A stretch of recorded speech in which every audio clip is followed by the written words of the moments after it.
This summer league has been absolutely electric to watch. The next generation of NBA players and stars are on full display for us to see. This NBA draft class was hyped like no other and has been performing up to those standards. Darren Peterson has been going crazy, and Adrian Vance has had a historic summer league debut. This got me thinking on the quality of the past couple drafts and the NBA's ability to assess talent. It doesn't feel like we've had any terrible draft bust or swings in the top 5 anymore. So today we will look back at the past 5 years' top 5 picks to see how the league has improved at evaluating talent. But before we get into it, make sure to leave a like and subscribe. Let's start with last year's 2025 draft class.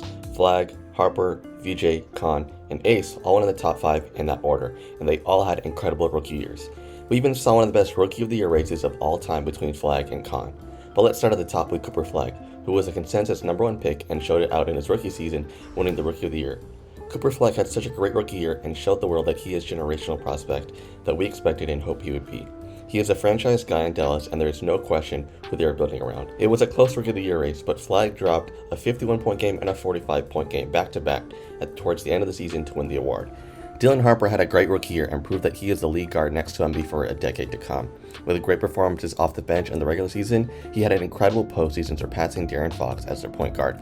In the finals, he outperformed Fox by far and was arguably the Spurs' most consistent player in the finals, outplaying Superstars teammate Wemby. He is one of the best rim finishers and downhill players in the league. VJ Edgecombe burst onto the scene for the Sixers with a great rookie year. Crazy high-flying plays, viral moments, and iconic antics with Maxey, VJ really did it all. Khan stepped into Charlotte and immediately lit the league on fire, breaking the record for most three-pointers made by a rookie, and he led the league in threes as well. He instantly became a top 5 shooter in the league and already had a great case to win Rookie of the Year. He will be an essential piece for Charlotte in the future. Lastly, Ace Bailey had a decent rookie season for the Jazz as well. Despite navigating that crowded front court and the Jazz tanking, he was impressive.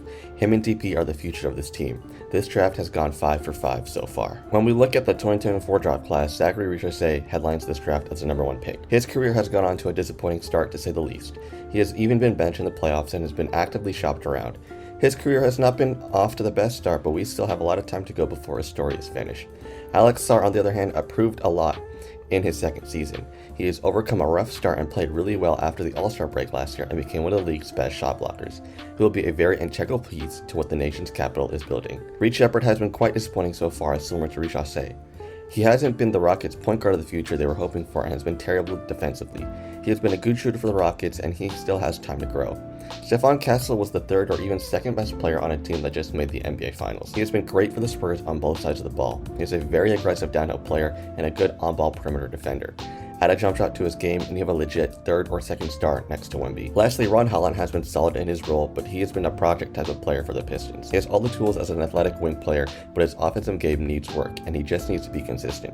Similar to Richardson and Sheppard, he still has time to go. While we are still early on in this class, I would say they went around 3 for 5 so far. Moving on to 2023, Wemby headlined this draft, and there is no need for a long discussion on this one. He's become a generational player and then some in just his third season in the league. He already has made so much history and is arguably the best player in the league. Brandon Miller, despite missing a large chunk of his sophomore year, he has still been a very effective player. Last season, when the Hornets were on a roll, he averaged 20 points a game. With LaMelo out of the way and continuous development to his game, he can earn his first All-Star mini next season. Miller has a lot of potential to grow as one of the best wings in the East. Scoot Henderson has had an interesting career for the Blazers so far. He had a solid but disappointing rookie year, then a worse sophomore year. He got hurt in his third year, but then he was playing well and even had a really great playoff series versus the Spurs. However, with the addition of Ja Morant, Henderson's future may still be in jeopardy. Regardless, I still believe in Scoot. Lastly, the Thompson twins immediately became top 5 defenders in the league as soon as their rookie year. They are some of the most dynamic and athletically gifted players the league has ever seen, and their defensive highlights are crazy to see. Ahmed has been integral to the Rockets and their playoff run and has improved his game offensively, while Ausar has been a critical piece to one of the best defenses of the league and arguably being the best defender in the league, not named Wemby. These twins have been terrorizing the league ever since they stepped foot on the court, and this class has gone 4 to 5. Heading into 2022, Paulo Banchero was selected first overall and has become the Magic's franchise player. He has helped turn the Magic around from absolute hell they were in the 2010s and brought them back to relevancy since the Dwight days. Has he been the absolute star, transcendent top 10 player we all thought he was going to be?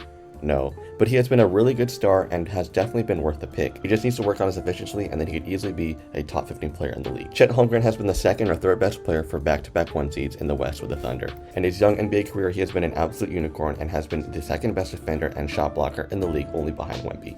He was an integral piece to a championship run and has only gotten better year after year, especially offensively. Despite looking terrible in the Western Conference Finals, he has been nothing short of incredible in his 3 seasons playing in the league. This moves us to the last 2 picks of the top 5. Jabari Smith and Keegan Murray have not lived up to their pedigree of their draft pick, but have been very good role players for their respective teams in playoff runs. Smith has been their starting power forward and has been a great wing alongside KD and Amen. He has improved offensively and been great defensively.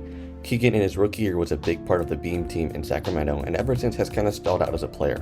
Regardless, he has still been a solid role player for the Kings despite all the chaos occurring. Lastly, Jaden Ivey was solid when he played and once looked to be the backcourt partner to Cade for the future, but is now out of the league due to off-court circumstances. I would say this class went 2 for 5 in terms of star players, but Smith and Murray have been great role players. When looking at these past 4 drafts, there is no real bust or glaring whiff the league has made. Yes, Ivey is out the league and Richard Shea has been disappointing, but no one in the past 5 years has been a completely terrible basketball player looking to only hang around the league a couple years. Long are the days of the Dragon Benders or Cam Reddishes in the league who don't pan out at all. The top 5 picks of the past 4 years have been filled with generational players, stars, solid role players, and some disappointing players who have been okay in the league but have a bunch of time to grow as well. The NBA has gotten better at drafting and evaluating talent, while the league has noticeably gotten more talented at the same time. This interesting combination has made it to so there's no traditional draft bust anymore. It seems like every player in the top 5 turns out as a solid role player at least, which wasn't the case even a few years ago. This moves us on to this year's NBA draft class. AJ absolutely put it on in his summer league debut and proved why he will be the Wizards' saving grace. He will be one of the most versatile and dominant wings out the gate. DP has been balling all summer league long and finally gives the Jazz a top-tier star for the first time since D. Mitch. Cam Boozer looks great and polished for the Grizzlies in summer league and will lead Memphis to a new era. Wilson and Wagler also have a lot of potential to have incredible rookie years as well. I wouldn't be shocked if we see a similar year from this top 5 to last year's top 5. The league's influx of young talent has gotten better and better year after year, while our evaluation and scouting has also gotten way better as well.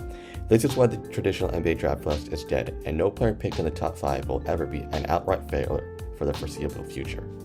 If you guys enjoyed this video, make sure to leave a like and subscribe.